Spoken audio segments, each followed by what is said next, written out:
రాజులకు రాజు ప్రభులో ప్రభు అయిన యేసుక్రీస్తు నామంన మీకు శుభములు. ఈరోజు దేవుడు మనకు అనుగ్రహించిన వాక్య ధ్యానము కీర్తన గ్రంథము 62వ అధ్యాయము 8వ వచనము.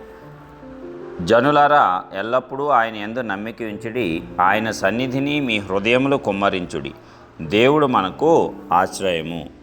ప్రియులారా, ఈ వాక్య ధ్యానాన్ని మనం పరిశీలించినప్పుడు ఎల్లప్పుడూ దేవుని యందు మనం నమ్మిక ఉంచాలంట. సాధారణంగా మనం మానవుల యందు నమ్మిక ఉంచుతూ ఉంటాం. అనేకులను నమ్ముకొని వారు మనకి సహాయం చేస్తారు, వారు మనకు తోడుగా ఉంటారు, వారు మనకు తోడ్పడతారు అని మనము అంచనాలు వేసుకుంటూ ఉంటాం. అయితే ఎప్పుడైతే నరులను మనం నమ్ముకొని అంచనాలు పెట్టుకుంటామో ప్రతిసారి కూడా ఆ అంచనాలు తలక్రిందులు అవుతూనే ఉంటాయి. అయితే ఒకే ఒక్క వ్యక్తి వద్దకు నీవు వచ్చినప్పుడు, ఆయన యందు నీవు నమ్మిక ఉంచినప్పుడు ఎల్లవేళలా ఆయన యొద్ద నుంచి నీకు సహాయం అనేది అందుతుంది.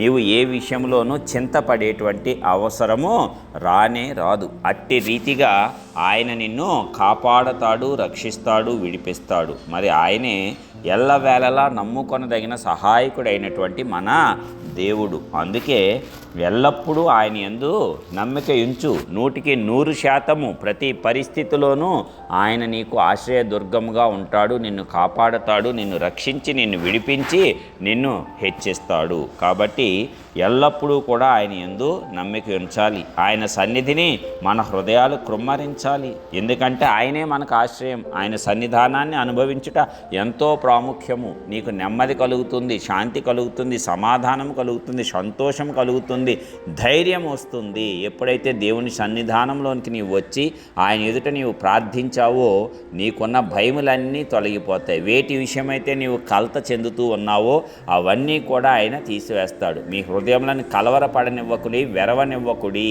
అన్నాడు ఆయన. సమాధానం నేను కలుగజేస్తాను అన్నాడు. నేనే మీకు శాంతినిస్తాను, లోకమిచ్చినట్లుగా ఇవ్వను శాంతి, సంపూర్ణమైనటువంటి శాంతిని నేను మీకు అనుగ్రహిస్తున్నానని ఆయనే చెప్పాడు.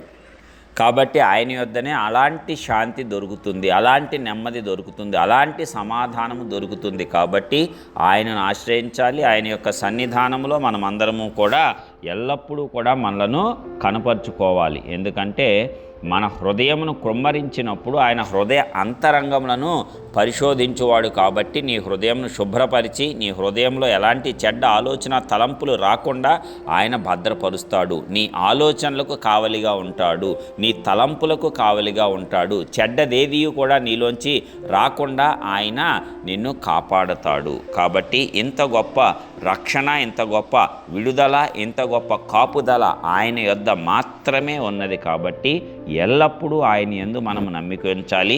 ఆయన సన్నిధిని మన హృదయంలో కృమ్మరించాలి. ఆయనే మనకు ఆశ్రయముగా ఉన్నాడు. ఇంకా ఎవరు నమ్ముకొనదగిన సహాయకుడు లేరు, ఆశ్రయదుర్గంగా ఇంకా ఎవరూ లేరు. మనుషులను నమ్ముకొంట కంటే యెహోవాను ఆశ్రయించుట మేలు, ఎప్పటికీ మేలే. ఏ పరిస్థితిలో నీవు ఆశ్రయించినా ఆ పరిస్థితి నుంచి విడుదల కలిగించి నీకు మేలును కలుగజేస్తాడు. అందుకే సర్వశక్తిమంతుడైనటువంటి ఆ దేవుని యందే నీవు నమ్మిక ఉంచు. ఆయన సన్నిధానంలోనే నీ హృదయాన్ని కుమ్మరించు. ఆయన యొద్దే నీకు ఆశ్రయము దొరుకుతుంది. మనుషులేట నీ హృదయాన్ని కుమ్మరించిన అవసరం లేదు, మనుషులందు నమ్మిక ఉంచవలసిన అవసరం లేదు, మనుషులను ఆశ్రయించే అవసరం అంతకన్నా లేదు. మన దేవుడే మన నమ్మకము, మన దేవుడే మన ఆశ్రయము, మన దేవునిదే మన హృదయానికి నెమ్మదిచ్చేవాడు. కాబట్టి ఆయన్నే ప్రార్థిద్దాం, స్తుతిద్దాం, ఆరాధిద్దాం. సర్వోన్నతుడా, గొప్ప దేవా, ప్రియ పరలోకపు తండ్రి, సర్వశక్తిమంతుడా, నీకే స్తోత్రాలు. మరి ఒక నూతన దినమును మా జీవితాల్లో అనుగ్రహించి నీ యొక్క వాక్కు ద్వారా మమ్మల్ని బలపరిచినందుకు వందనాలు. అవునయ్యా, నీ వాక్యాన్ని వినిన ప్రతిసారి మా హృదయాలకు ధైర్యం కలుగుతుంది తండ్రి.